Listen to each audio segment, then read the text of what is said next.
Politique dont on va vous parler maintenant. Un sondage place désormais Éric Zemmour en position d'être qualifié pour le deuxième tour. Il réaliserait au premier tour et selon sondage 17% des voix devant Marine Le Pen et se qualifierait ainsi face à Emmanuel Macron lors d'un deuxième tour. Julien Arnaud, ce sondage on le découvre à l'instant même et il pourrait changer beaucoup de choses. En tout cas, ça va créer une onde de choc au sein des différents partis politiques. Première fois, effectivement, que dans les différentes configurations testées, Éric Zemmour accède au second tour. Première fois que Marine Le Pen en est exclue de ce second tour, alors qu'on était parti sur une campagne voyant déjà au second tour le match Emmanuel Macron-Marine Le Pen. Alors, certes, Emmanuel Macron, lui, dans ce second tour, y est toujours. Il emporte ce second tour face, que ce soit à Éric Zemmour ou Marine Le Pen testée ici, mais c'est vrai que cette dynamique Éric Zemmour, là, elle est plus concrète que les semaines dernières, parce qu'il y a cette accession au second tour. C'est ce que redoutaient un certain nombre de partis politiques ces dernières semaines, en disant « Oh, attention, pour l'instant, il n'y est pas, mais s'il y arrive, comment on va faire? Quelle stratégie on va devoir adopter ?» Eh bien là, la question se pose. On le rappelle, ce sont des intentions de vote. C'est un instant T aujourd'hui.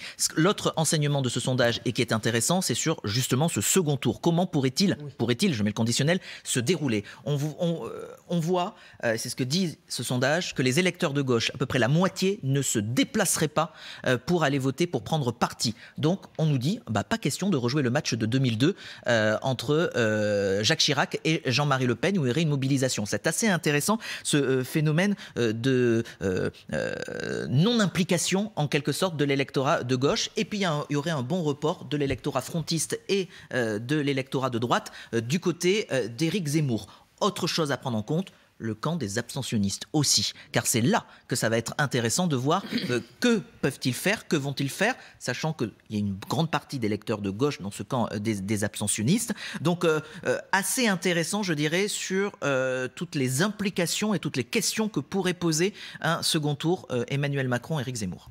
Il faut toujours être très prudent à 6 mois d'une échéance et de l'élection présidentielle. Il y a encore beaucoup d'événements qui peuvent remettre en cause les rapports de force actuels. Mais ce sondage Harris Interactive qui place Éric Zemmour au second tour va faire l'effet d'une bombe.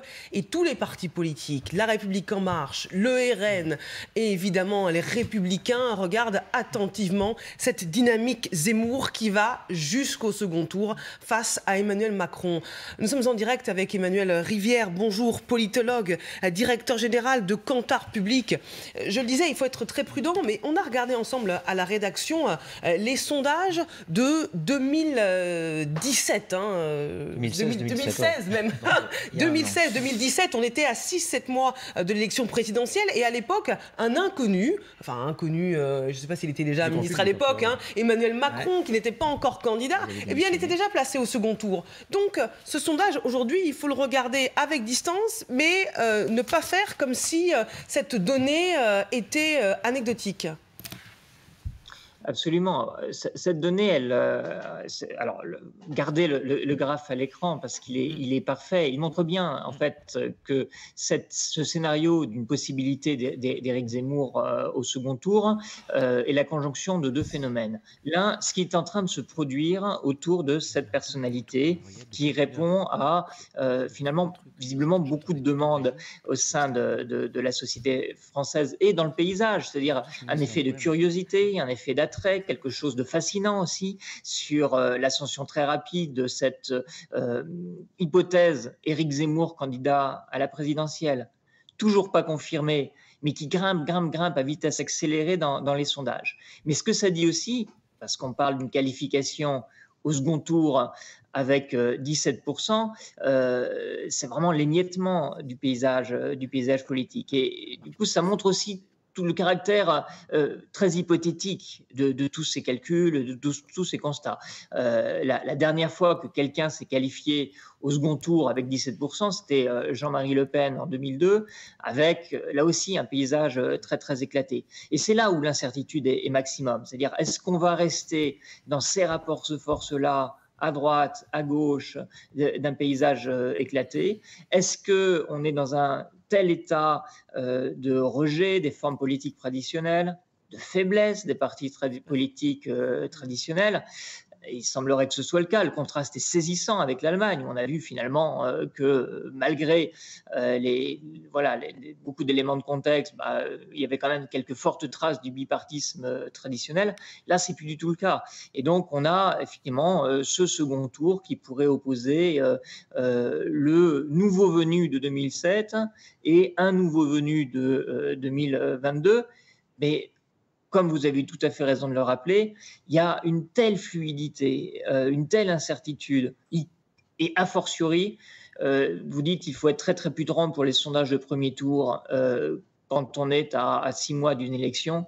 Regardez les sondages de second tour, alors là c'est vraiment de la pure spéculation. On se souvient, parce que ça néglige complètement à 14%. Quelque chose de très important, c'est les effets du premier sur le comportement des électeurs au second tour. On se souvient de Jean-Pierre Chevènement à 14%, de Coluche même à 16%. Vous rappelez évidemment qu'un sondage est une photographie à l'instant T, pas une prévision de vote. Vous rappelez aussi le caractère hypothétique de ces études lorsque l'on regarde les chiffres qui sont publiés par Harris Interactive dans le détail. Un chiffre interpelle, 75% des sondés qui se prononcent pour Éric Zemmour se disent sûrs de leur vote. C'est la 4e proportion la plus élevée. Derrière, on le découvre, Marine Le Pen, Emmanuel Macron et Jean-Luc Mélenchon. Emmanuel Rivière, qu'est-ce que cela nous dit ? Alors ça dit quelque chose d'assez net sur la capacité d'attraction du personnage chez les personnes qu'il arrive à séduire. Ça dit aussi la menace que représente Éric Zemmour, d'abord et avant tout sur Marine Le Pen, parce que dans le paysage politique, c'était elle qui arrivait le mieux à fidéliser un électorat, à le reproduire d'ailleurs d'une élection sur l'autre.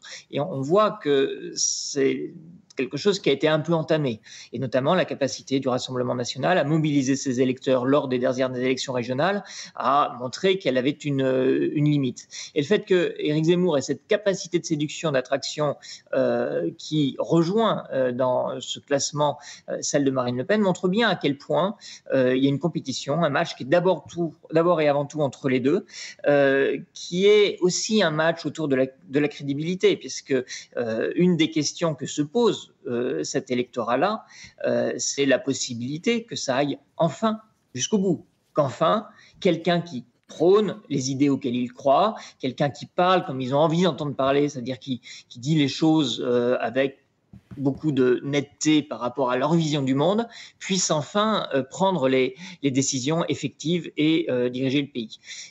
L'autre dimension autour de la crédibilité, c'est évidemment comment, par rapport à l'exemple précédent que vous avez cité, qui était Emmanuel Macron, comment des personnalités qui se situent plutôt dans la polarisation de l'espace politique peuvent réussir ça.